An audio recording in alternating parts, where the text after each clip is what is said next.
You're here on Eat, Stay, Play for a tour of a biodynamic winery. Today we're in Magri sulla Strada del Vino, an area of Tyrol that is known for its winemaking.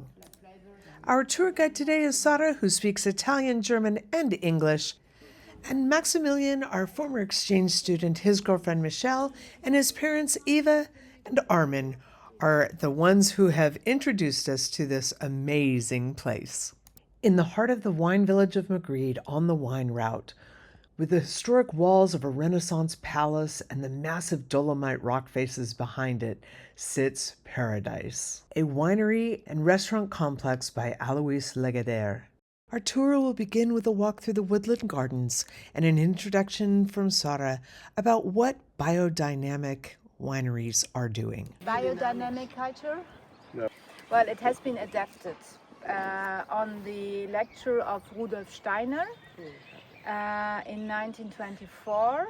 And this philosophy of using the natural elements translates even to the weather and depends largely on the lunar cycles. The colder winds from the other side of the mountain are falling down. So there's a thermic inversion, which is very good for the grapes because it's useful for the photosynthesis to develop sugar, and the acidity is remaining in the grapes. And this is very important for us because we need the crispness, we need wines with high acidity.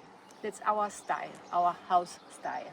Lean in alcohol, high in acidity, but nevertheless very balanced wines. Biodynamics sees the farm as an organism, and it focuses on the natural cycle, meaning that the interaction and interplay between soil, plants, animals, and humans are all accounted for. And in biodynamic agriculture, they want to promote the fertility of the soil, build up biodiversity in the vineyard, and strengthen nature in the long term.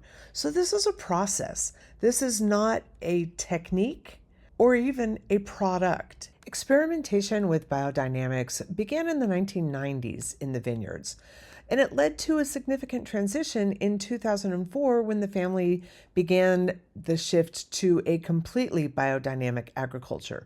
And 4 years later, in 2008, their winery introduced its first biodynamically certified wines to the market. And since then, as of 2024, the vintage and all of its approximately 60 vintner partners are all working according to organic or biodynamic methods. It's taken 13 years of motivation and encouragement, but it seems they have reached some pretty incredible winemaking milestones. Their approach to the Phylloxera insect, which is a pest to grapevines and killed out French vineyards, is a good example of how they're managing biodiversity. Is the American rootstock is used to Phylloxera. We use the American rootstock, and then we put the Vitis vinifera on the American rootstock. So this is really brilliant. Continuing that philosophy of working with nature rather than against nature, there is a belief that all things work together. It's called agro-silvo-pastoral system. Agro is the agriculture, silvo is the trees, and pastoral, it's meaning that the oxen are coming here. We saw oxen in the vineyards, we found vegetables by the garden, and birds were actually encouraged through the use of trees and other plants, and we found corn being dried on the vineyard porches. The winery actually runs a cooperative with multiple agriculturalists around who will grow grapes. And instead of them just having the quality of their grapes graded and that determines how much money they're going to get, they're actually being graded, and their percentage is being determined by the procedures and the measures they take in order to ensure that they are working in this biodynamic atmosphere. Planted in 1601, this grapevine is the center of the winery. It grows blue table grapes and continuously replaces its dying parts with new growth, and has been doing so for over 400 years, and speaks to both the history and the legacy of this beautiful area. That's where and how the grapes are grown. Now let's see how the wine is made.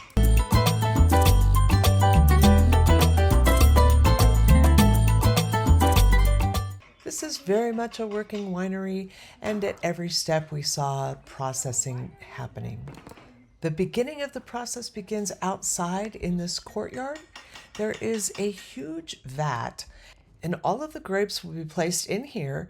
Gravity will take them down these tubes 70 meters below sea level.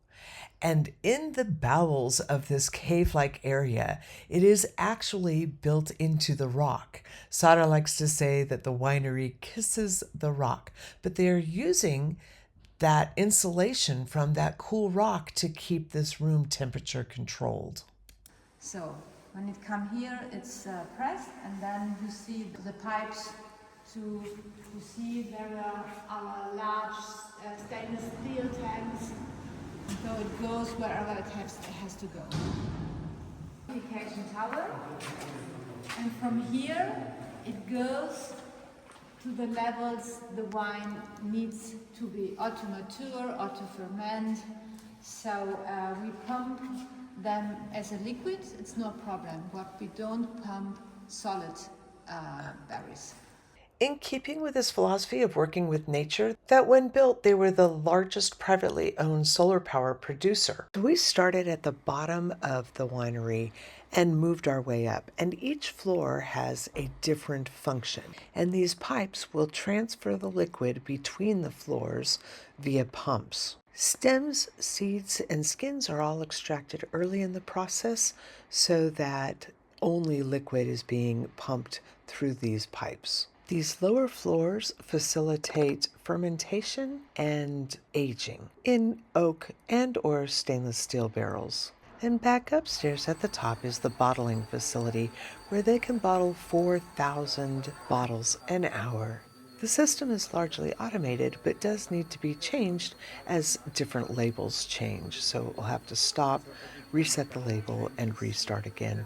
In this part of the cellar where the wine is aging, there is a lullaby playing. It is Bach's 6th concerto, but it is on delay so that 1 minute of music is actually stretched to be 1 hour, and it is meant to harmonize the wine as it ages.